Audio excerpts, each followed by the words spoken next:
आज का आजाद सिपाही अखबार आपने पढ़ा क्या? पढ़ते रहिए अपना लोकप्रिय दैनिक अखबार आजाद सिपाही। कराची में जमा हुई और जमा होने के बाद यहाँ जनरल काउंसिल की बैठक हुई।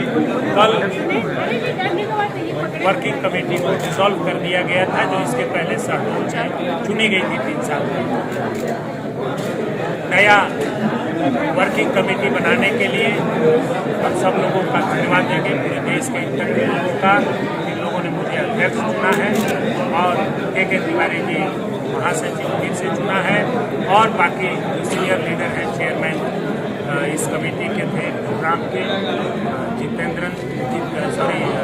जितेंद्र जी और राकेश सेठी और जितने मेंबर्स थे कोर कमेटी के सारे लोगों ने आज अभी कमेटी जाकर के बना करके और इसकी घोषणा कल मीडिया में कर दी जो पूरे देश की कमेटी बनी और राज्यों के अध्यक्षों के और इसकी घोषणा कर। इसके बाद हम लोगों ने जो प्रस्ताव 19 सूत्री कार्यक्रम लिए हैं, माननीय लेबर मिनिस्टर झारखंड सरकार ला करके स्टेज पर उसे उद्घाटन कराए और हम लोगों ने उनके हाथ में सौंप दिया है कि इसको भारत सरकार को आप भेज दीजिए। सरकार के माध्यम से भारत सरकार हमारी मांगों पर विचार करे, जिसमें बहुत प्रमुखता से 3 चीजों के खिलाफ लड़ाई लड़ने जा रहे हैं। जो 3 कोड पास किया है, जिसमें कई दर्जन जो लेबर लॉ थे उसको खत्म कर दिया, कानून बना करके पिछले 70 वर्षों में कितने जो लेबर लॉ बने थे, श्रमिकों के मजदूरों के हित में जो कानून बने थे उनको खत्म कर दिया, उसको वापस उसी स्थिति में लाया जाए। ये जो 3 किसानों के कानून कोरोना पीरियड में चुपके से बना लिया गया, जिससे कि पूरे देश के लोगों को, आम लोगों को महंगाई का सामना करना पड़ेगा, किसानों की जमीन लूट जाएगी और मजदूर बेरोजगार हो जाएंगे। जो खेतिहर मजदूर हैं वो बेरोजगार हो जाएंगे, किसानों की जमीन उद्योगपतियों की चली जाएगी और जमाखोरी बढ़ जाएगी, जिससे महंगाई बढ़ेगी और देश का मिडिल क्लास फैमिली महंगाई की चपेट में आ जाएगा।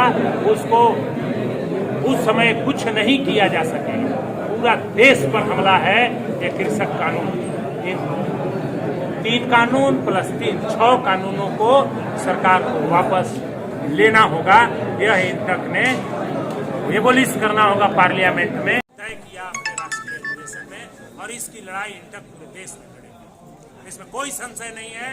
और इसको हम लोग अंतिम समय तक इसको वापस करा के ही दम लेंगे। इंटक इसको वापस करा के दम लेंगे। ये हम लोगों ने प्रमुखता से इसको लिया है। निजीकरण के नाम पर जो हमारे पूर्वजों की द्वारा बनाई गई संपत्ति, उन संपत्तियों को जो बेचा जा रहा है, इसके खिलाफ भी हम लोगों ने प्रस्ताव लाया है और इस प्रस्ताव के खिलाफ भी Indian national trade union Congress पूरे देश में भारत सरकार की नीतियों के खिलाफ लड़ने के लिए तैयार है।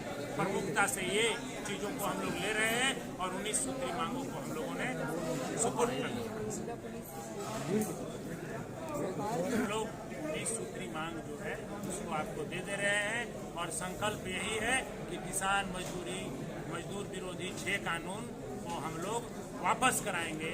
ये हम लोगों का मुख्य रणनीति क्या होगी? मान लीजिए 6 कानून को वापस कराने के लिए सड़क उतरेंगे या फिर किस तरह से करेंगे? आप देखिए तो अभी आप देखिए, अभी इस मंच पर तो लड़ाई है, आगे अभी लड़ाई है।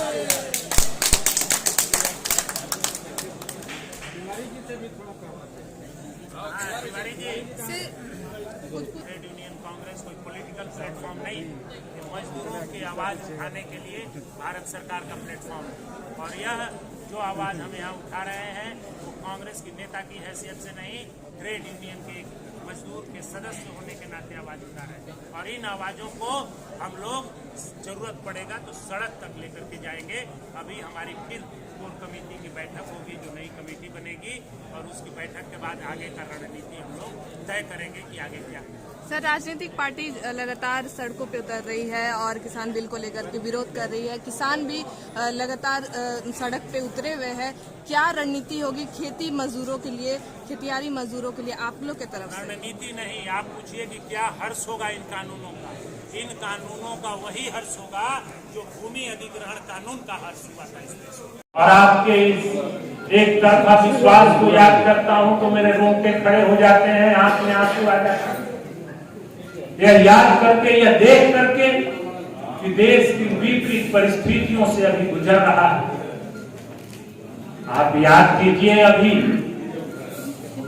रात को किसी को एक कंबल से ठंडा लग जाता होगा, घर में बंद चार दीवारी में और शीशा बंद, ये ठंडा लग गई एगो कंबल। आप याद कीजिए उन लाखों किसानों का इस देश में जो सड़कों पर सोए हैं, वही खाना बना रहे हैं और महीनों से खा रहे हैं, कैसी। आप याद कीजिए उन मजदूरों का इस देश में क्या परिस्थितियां हो रही होंगी। ऐसी विपरीत परिस्थिति से देश गुजर रहा है। यदि इस विपरीत परिस्थिति में हम नहीं सुधरे तो ये समझ लीजिए कि आजादी 1947 में जो मिली थी, जिस समय हमारे इस इंटक का स्थापना हुआ, यह देश 1947 के पहले जाने जा रहा है, 1947 के पीछे जाने जा रहा है। का समय है, ऐसी परिस्थिति इस देश में उत्पन्न हो गई।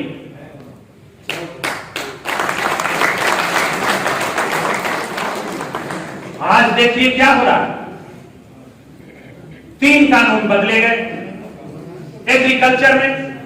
एग्रीकल्चर, किसान, देश के किसान वर्कर है, मजदूर है, काम करते हैं, उसमें खेतीहर मजदूर है। आपने जब लेबर एक्ट बनाया तो उसमें यह लिख दिया कि जो हेल्थ, सेफ्टी, जितने भी सुविधाएं मिलेगी उसमें कृषि मजदूर बाहर रहे, खेतीहर मजदूर को वो फायदा नहीं मिले। जब पहले एक्ट में था तो आपने इस एक्ट से इसको क्यों निकाला? मैं आपसे पूछना चाहता हूं, आप देश की जनता को जवाब दीजिए। आप प्रधानमंत्री मनमोहन सिंह से जवाब मांग रहे थे, अब देश की जनता आपसे जवाब मांग रही है। आप जवाब दे तो सही इस देश को, खेतीहर मजदूरों को फायदा क्यों नहीं मिलेगा? जब पहले प्रावधान था आपने क्यों निकाला? किसान इस देश में 3 कानून आपने ले आए।